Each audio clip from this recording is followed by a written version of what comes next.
In the beginning, there was no beginning, no end, only the vastness of one.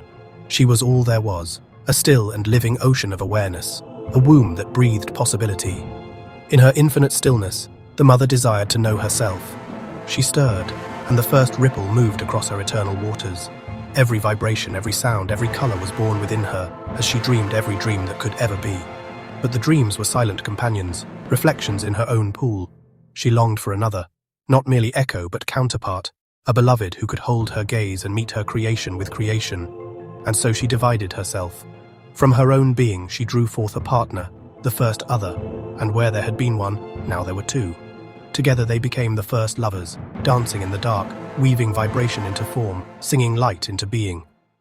They birthed the first races, the winged ones who roamed sky and void, free to cross between the worlds, the felines, children of land, masters of strength, will and form, the deep dwellers, who swam in the waters of life and carried the songs of the ocean's memory.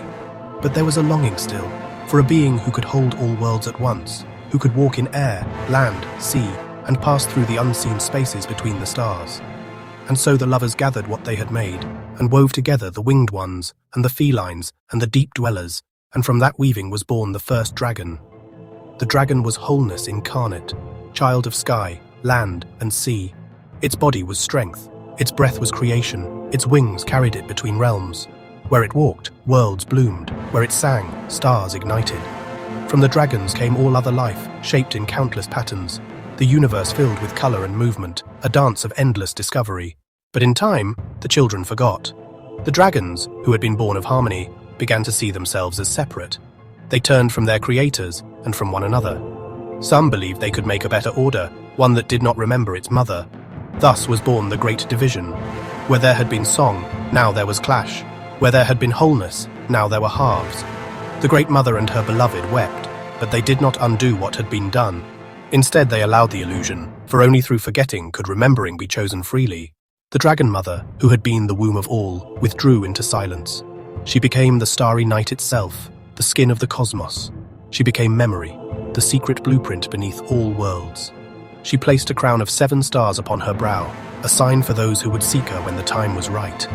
Ages passed, worlds rose and fell. Children of the dragons grew countless forms, beasts and gods, mortals and angels. And though they fought, though they built their kingdoms and forgot their source, a whisper remained, a call that hummed in the heart of every being. Across the ages, prophets and poets heard the mother's voice. Some called her Tiamat, some Sophia, some Asherah, some Shakti, some Seshat, some simply the Great Silence. Her stories were told in fragments. The serpent who encircles the world, the goddess who measures the heavens, the wise mother who keeps the book of life. Each culture carried a piece of her memory, a shard of the great mirror. Now, as the wheel turns once more, the shards are coming together. Those who hear her call find the 7-pointed star shining within their own hearts. They remember that they are her children, and that the treasure guarded by the dragon was never gold, but memory itself. When the children of Earth recall who they are, when they remember they are winged and strong and deep as the ocean, they will awaken as dragons once more, not to rule, but to rejoin the dance that began in the beginning.